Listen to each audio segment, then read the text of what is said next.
challenge. That challenge is will be overcome because you have the potential to also that you have studied engineering. Education is meant to open our mind, open our brain. If you are educated, you'll be able to think like an educated person, view my voice out. So all those things. So if you are talking about challenges and overcoming challenges, every engineering project has its challenges. But you as a person, how were you able to surmount challenges while in public service? From Ogunsina to the Ministry of Works and Housing and all sorts. Sometimes can you just share with us some of the challenges that you experienced and how you were able to overcome them? Well, we have faced so many numerous challenges.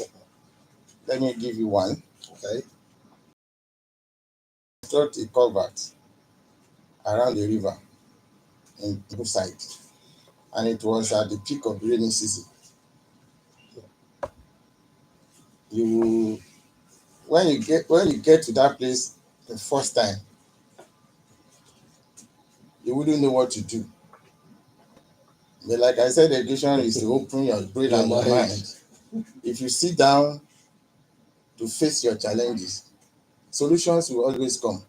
Definitely. That's one. Secondly, I have this job I was able to do wasn't done alone. I have some officers, engineers that assisted us in overcoming or in the projects because you need to involve them. Yes. They will need to get some of our 0803 437 9453 and 0815 032 0226. 0803 437 9453 and 0815 032 0226. Your experience in the public service of Ogun State. A lot of industrial attachment students, IT students from various institutions must have passed through you, and most of them now a full-fledged engineers. And I will say that we actually passed through you and we tapped from your wealth of experience.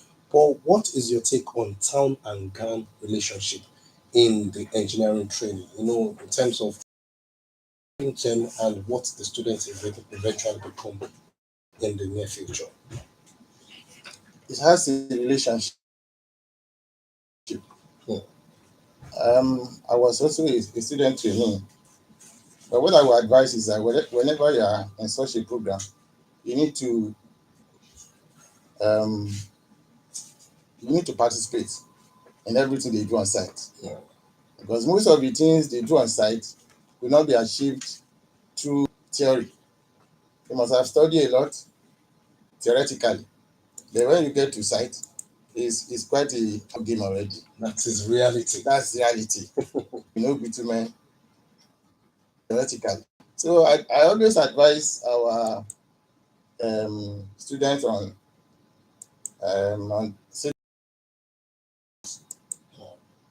and I advise them to ask questions. You cannot just be looking at what I'm doing and studying and not ask questions. And not ask questions. It's within the questions you ask that solutions, knowledge will be passed across. Now, with your years of experience in the civil service and in the engineering world, what are the new trends in engineering, going by your exposure and experiences in the field of civil engineering? Engineering is not static. It's science. And we know every day developments do happen. These researches go on now and then. Yes. And new developments are being conceptualized. Yes. An engineer should be able to adapt to new technologies. Because what we learned in 1985, the way students are being taught today is quite different. So at the end of the day, we achieve the same results. More of engineering now is computerized. not the days of analog that we. So now innovations, computer training, computer works now govern engineering. But at the same time, practicalizing it on the ground, on site, quite important. Very, very important. Now, before we move to your area of expertise, and now I want you to sell engineering to our esteemed listeners in 2 minutes, especially young people listening to us who wants to be like an engineer like you. Engineering is a very interesting field once you have analytical mind. You need to be good in mathematics and the sciences, especially mathematics. Whatever you do, you apply your mathematical knowledge to all those, whatever, either in chemistry, in physics, even in biology, to apply your mathematical knowledge. For somebody who, engineering is very interesting, I'm telling you, not because of um, what is accruable, but because you feel satisfaction. If you give me your house and I'm able to deliver, you are satisfied and I'm satisfied. The house is built to your taste and the structures are very rugged and beautiful. You'll be happy and I'll be happy. I'll be happy because I've been able to deliver your need. You'll be happy also because I've been able to, because your My intention, needs was you're satisfied. satisfied. Hmm. So in engineering, especially in civil, we provide solutions to problems.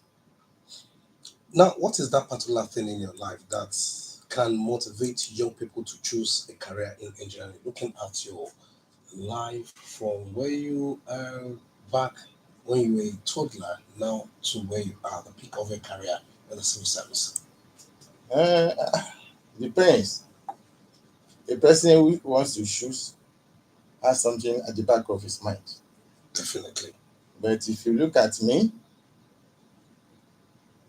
maybe um,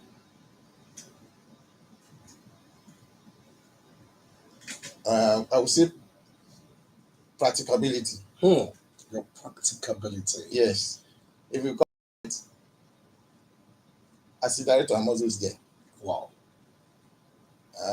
I'm there not to participate, but you see, like our Yoruba elders used to say, what an elder will sit down and see,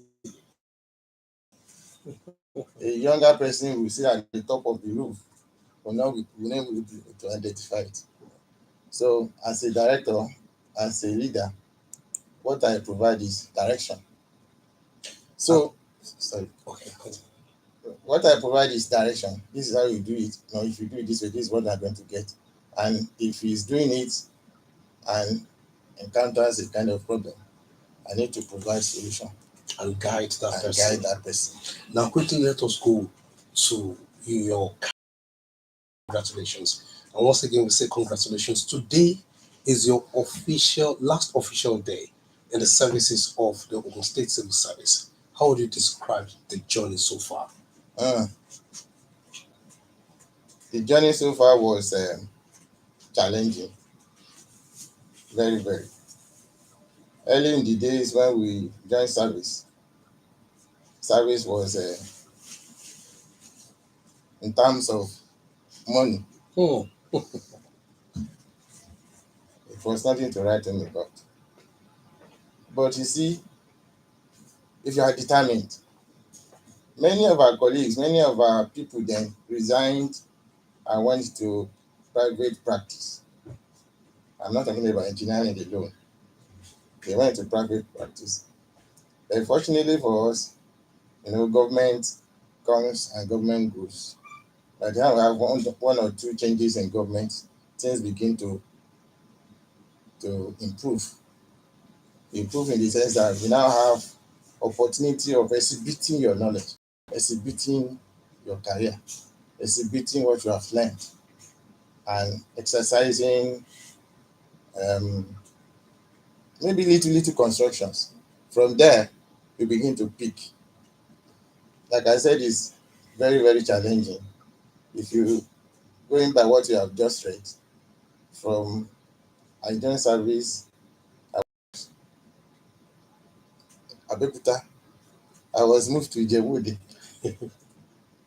I was there some years, and when Ogroma was set up, I came back to Ogroma. I was transferred to Ogroma. In 2012, I was moved back to Ministry of Works and Infrastructure. 2019, I was moved back to Ogroma. Now Opwa. Ogun State Public Works Agency. Yes. That movement itself is very challenging. It's very challenging. Now, just because we have little time to go on the program, I want you to give your words of advice to young people listening to us right now, and then those who crop up civil servants that are still there right now. My advice is that whatever you want to make up your mind to do it well. Be determined, be courageous, be persistent. Persistency gives you, at the end of the day, it's not everything is not about money. I used to tell my people that even if you do your work diligently as it's supposed to be done, you will make money. You'll make money. But do your job first. Achieve that project. You will make money. Because when you increase in knowledge, then eventually money will come. When you do your job diligently, professionally, the money will come. And that is how we drop the anchor on this week's edition of Engineering and You on your Supernow station, which is on 5 FM. Special thanks once again to my guest on this week's edition of the program, Engineer Abiodun Aremu, Ogunsina, FNICE. I say congratulations once again. Thank you. And we wish you all the best in all your undertakings. A special thanks also to the engineer that came along with our guest this lovely evening from Mr. Ismail. Engineer Ismail Odejobi. Thank you very much for the support from behind the scene. The ICT personnel on duty this lovely evening is Finsce and the sound manager is Femi Akinola. This program is proud of Mrs. Funaya Wade at the Kojo FNSA and powered by the Nigerian Society of Engineers NSA Belter branch. The producer remains Yemisi Shodepo, while the executive producer is Tony Sugar. So my name is Temitope Babalola. Please join us at 6 next week Monday for a fresh edition of Engineering and You. Good evening. Thank you very much.